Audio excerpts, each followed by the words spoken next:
नमस्कार दर्शक बंधुगण आज मुझे ये भिडियो कहने यदि आपने भी मधुबाबू पेंशन योजनार हिताधिकारी आपने भी भावुवे जे आपणकर भत्ता वृद्धि एपर्यंत कहीं है ना मुझे आपको संपूर्ण सत्य तथ्य देवी ये भिडियो तो दयाकोरी आपने भिडियो को प्रथम शेष देखूँ जदि आपने वर्धित भत्ता राशि 3000 टंका कि 3500 टंका पाइबा चाहते आपने केबे पाइबे ता सहित आपने पाइबे कि नहीं मुझे सब डिटेल कहबी। तो वीडियो को आपने जमा भी स्किप करंतु नहीं ये वीडियोटा संपूर्ण सत्य खबर नहीं कि आसी। तो चलतु डेरी न करी मु वीडियो को स्टार्ट करी नौछि। तो दर्शक बंधुगण आपने देखिपे आपण आखि सामने मुझे देखे नौ।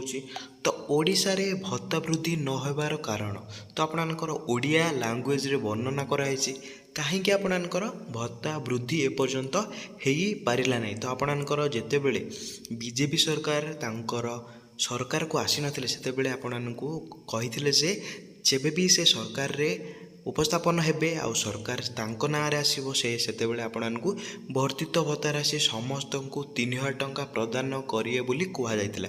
किंतु ए पर्यंत जदि आपणकर वयस सीमा 80 वर्ष ऊर्ध्व होई न थाए ताहले आपणको 3000 टंका देखिया मिलू ना। तो कहीं आपणको से ठकामी करागला मु आज आपणको डिटेल कहबी आपने केबे टंका पाइबे ताहा मध्य कहबी।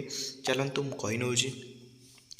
तो आपणकर प्रथम कहीं आपको टंका एपर्यंत मिल पारना मुझे डिटेल कहबी। तो देखिपे एठार मुझे लाइव ही कही नौ राज्यर आर्थिक स्थिति जेहेतु आपणकर देखिपे राज्यर स्थिति कौन रही राज्यर आय सीमित थिबारु सरकार समस्त को भत्ता वृद्धि करिपारु नाहांती। जेहेतु आपणकर राज्य रे सीमित अर्थ थिबारु सरकार समस्त भत्ता एका सांगरे वृद्धि करिपारनाहांती बोली कहा जाउची। जेहेतु आपण तो जानिथिबे सरकार आपणकर समस्त को सुभद्रा योजना रे समस्त माँ मौसी भौणी मानू 5000 टंका लेखाएं दौरान से आपणकर राज्य रे आर्थिक स्थिति देखा जाइथिबारु तो सेथिपाई समस्त को एका सांगरे भत्ता वृद्धि करिपारु नाहांती। तो आपने क्लियर हेले ता सहित कौन रही अपडेट मुझे कही नौ। तो देखिपे केंद्रीय सहायतार निर्भरशीलता तो आपने तो समस्ते जानते केबे हेले भी ओडिशा सरकार आपन को एकादम रे एते टंका दे परिबे नहीं। तो जेहेतु से का उपरे निर्भर करचंती से केंद्र सरकार आपनकर मोदी जी को उपरे निर्भर करचंती बोली कहा जाउची। जेहेतु आपन तो जानिचंती ओडिशा सरकार केबे भी एका सांगरे एते कोटी टंका दे परिबे नहीं से निर्भर तो का उपरे निर्भर आपनकर केंद्र सरकार मोदी जी को उपरे निर्भर। तो आपको पढ़ी कही नौ भत्ता तो आपन तो देखिपे बहुत कांश केंद्र सहायता उपरे निर्भर करचंती सहायता समय रे न मिले वृद्धि बंद हुए बोली कहा जाउची। जेतेबेले केंद्र सरकार आपनकर ओडिशा सरकार को सहायता न करिवे सेतेबेले भत्ता और वृद्धि हो पारिबे नहीं बोली कहा जाउची। आपने क्लियर हेले जेतेबेले भी आपनकर भत्ता वृद्धि करा जिवो सेतेबेले आपनकर केंद्र सरकार जदि आपनकर राज्य सरकार को किछि भी सहायता करचंती ताहाले आपनकर भत्ता वृद्धि होवार चांस अधिक रहिबो बोली कहा जाउची। जेहेतु एबे आपनकर केंद्र सरकार सुभद्रा योजना लागू करचंती सेथिपई तांकर मध्य एठरे आर्थिक स्थिति उपरे अभाव पड़ी बोली कहा जाउची। आपनकर थर्ड रे कौन रहउची तो एठरे आपनकर महंगाई और बजेट समस्या आपनकर महंगाई एते आकाश छुईलानी जे आपनकर भत्ता वृद्धि मध्य सरकार करिपारनाहांती तापाई आपनकर बजेट रो मध्य समस्या दिखाइबारे लागिची। तो आपनको मु कहि नउची कौन कौन सब डिटेल रे एटा आपन देखिते आपनकर शिक्षा रे समस्या रहउची आपनकर स्वास्थ्य पाई भी समस्या रहउची एठे आपनकर पथघर इत्यादि रे बहुत खर्च होउथबारु भत्ता पाई पर्याप्त तहबिल मिले नहीं। तो आपन तो देखिपे एटा आपनकर सरकार आपनकर शिक्षा पाई आपनकर छात्र छात्री शिक्षा पाई स्कॉलरशिप दउचंती आपनकर स्वास्थ्य पाई आयुष्मान कार्ड उपयुक्त आपनको फ्री रे ट्रीटमेंट मध्य करचंती। एटा आपनकर पथघर माने आपनकर एटा आपन तो जानथिबे प्रधानमंत्री आवास योजना रे आपनको घर मध्य देउचंती। तो एते सब जिनिस कर साला परे तांको पाखरे एते पर्याप्त अर्थ नाही सेति पई से आपनको भत्ता ବୃଦ୍ଧି ଭତ୍ତା କରିପାରୁନାହାନ୍ତି। ତ ଆପଣମାନେ କ୍ଲିଅର୍ ହେଇଗଲେ। ତା ସହିତ କ'ଣ ରହିଛି ମୁଁ ଆପଣଙ୍କୁ ଡିଟେଲରେ କହି ନେଉଛି, ତ ଆପଣମାନେ କ୍ଲିଅରଲି ସବୁକିଛି ବୁଝିପାରିବେ। ତାପରେ ଆପଣଙ୍କ ଚତୁର୍ଥରେ ଏଠାରେ ଆପଣଙ୍କ ନୀତିଗତ ପ୍ରାଥମିକତା। ତ ଆପଣଙ୍କର ନୀତିଗତ ପ୍ରାଥମିକତା କ'ଣ ରହୁଛି? ସରକାର କେବେ କେବେ ଭତ୍ତା ବୃଦ୍ଧିକୁ ଛାଡ଼ି ଅନ୍ୟ ପ୍ରକଳ୍ପରେ ପ୍ରାଥମିକତା ଦେଇଥାନ୍ତି। ତ ଆପଣମାନେ ତ ବହୁତ ଭାବୁଥିବେ ଯେ ଆମକୁ ଅନ୍ୟାୟ ହେଇଛି, ଆମ ସହିତ ଅନ୍ୟାୟ ହୋଇଛନ୍ତି।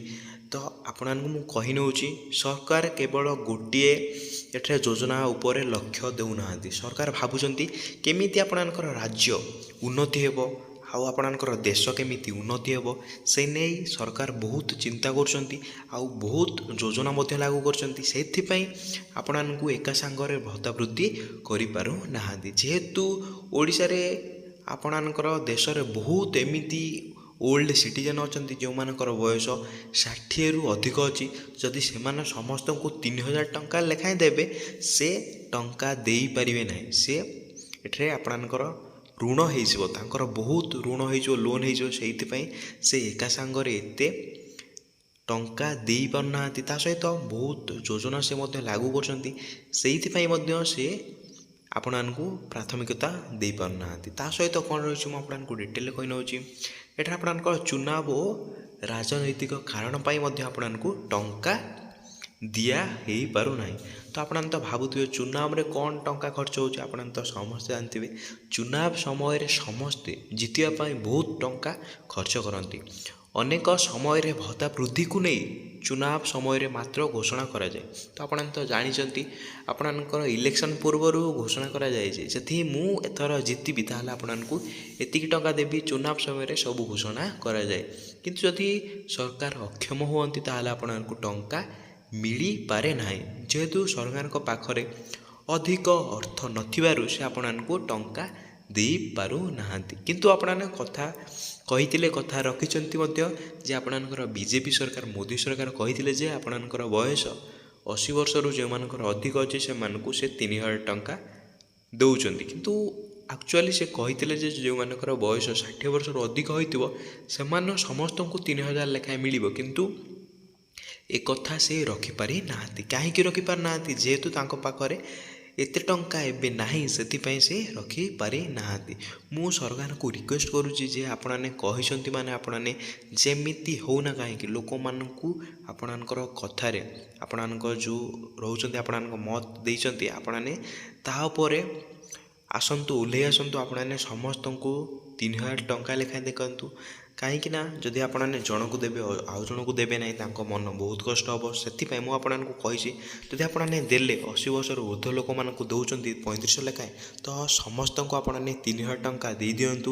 ସମସ୍ତେ ଖୁସି ହେବେ, ଆଉ ଆଗକୁ ଆସୁଥିବା ଇଲେକ୍ସନ୍ ମଧ୍ୟ ଆପଣମାନେ ଜିତିବାରେ ବହୁତ ସମ୍ଭାବନା ରହିବ। ତ ଆପଣମାନଙ୍କୁ ମୁଁ ରିକ୍ୱେଷ୍ଟ କରୁଛି। ତା ସହିତ କ'ଣ ରହିଛି ଆପଣଙ୍କର ସାର କଥା କ'ଣ? ତ ଆପଣଙ୍କର ଭତ୍ତା ବୃଦ୍ଧି କାହିଁକି ହେଉନାହିଁ, ତା'ର ସାର କଥା କ'ଣ ରହିଛି ମୁଁ ଆପଣଙ୍କୁ ଡିଟେଲରେ କହୁଛି। ତ କ'ଣ ପାଇଁ ଆପଣଙ୍କର ଭତ୍ତା ବୃଦ୍ଧି ହେଉନାହିଁ? ଯେହେତୁ ଆପଣଙ୍କର ଆର୍ଥିକ ସୀମାବଦ୍ଧତା ରହୁଛି, ତା ସହିତ ଆପଣଙ୍କର କେନ୍ଦ୍ର ସହାୟତାର ଅଭାବ। ଯଦି ଆପଣଙ୍କର କେନ୍ଦ୍ରରେ ଆପଣଙ୍କ ମୋଦି ସରକାର ଅଛନ୍ତି, ମୋଦି ସରକାର ବହୁତ ପ୍ରକାରର ଯୋଜନା କରୁଛନ୍ତି, ସେଇଥିପାଇଁ ସେ ଓଡ଼ିଶା ସରକାରଙ୍କୁ କେବଳ ଗୋଟେ ଯୋଜନା ପାଇଁ ଟଙ୍କା ପ୍ରଦାନ କରିପାରୁନାହାନ୍ତି। ସେଇଥିପାଇଁ ମଧ୍ୟ ଆପଣଙ୍କର ଭତ୍ତା ବୃଦ୍ଧିରେ ଅଭାବ ରହୁଛି। ସରକାରୀ ପ୍ରାଥମିକତାର ପରିବର୍ତ୍ତନ, ଆଉ ସରକାରଙ୍କର ଯେଉଁ ପ୍ରାଥମିକତା ରହିଛି ସେ ପରିବର୍ତ୍ତନ ହେଉଥିବାରୁ ମଧ୍ୟ ଆପଣଙ୍କୁ ଟଙ୍କା ମିଳିପାରୁନାହିଁ। ଏହି କାରଣରୁ ଓଡ଼ିଶାରେ ଭତ୍ତା ବୃଦ୍ଧି ହୋଇପାରୁନାହିଁ ବୋଲି କୁହାଯାଉଛି। ଯେହେତୁ ଏହି କାରଣ ରହୁଛି, ସେଇଥିପାଇଁ ଭତ୍ତା ବୃଦ୍ଧି ହୋଇପାରୁନାହିଁ। ଆପଣମାନେ ତ ଜାଣିପାରିଲେ କାହିଁକି ଭତ୍ତା ବୃଦ୍ଧି ହେଉନାହିଁ। ତ ଭତ୍ତାକୁ ନେଇକି ଯଦି ନୂଆ ନୂଆ ଭିଡ଼ିଓ ଆସିବ, ମୁଁ ଆପଣଙ୍କୁ ମୋ ଚ୍ୟାନେଲରେ ସବୁଠାରୁ ଆଗରେ ଦେବି। ଯଦି ଆପଣଙ୍କୁ ଭିଡ଼ିଓଟି ଭଲ ଲାଗୁଛି ତ ଆପଣମାନେ ଭିଡ଼ିଓଟିକୁ ଲାଇକ୍, ଚ୍ୟାନେଲରେ ନୂଆ ଆସିଲେ ଚ୍ୟାନେଲକୁ ସବସ୍କ୍ରାଇବ୍ କରିକି ବେଲ୍ ଆଇକନ୍କୁ ଅଲ୍ ପେ ପ୍ରେସ୍ କରିଦିଅନ୍ତୁ। ମୁଁ ଭିଡ଼ିଓଟି ଏଇଠି ଏଣ୍ଡ କରିନେଉଛି। ଜୟ ଜଗନ୍ନାଥ।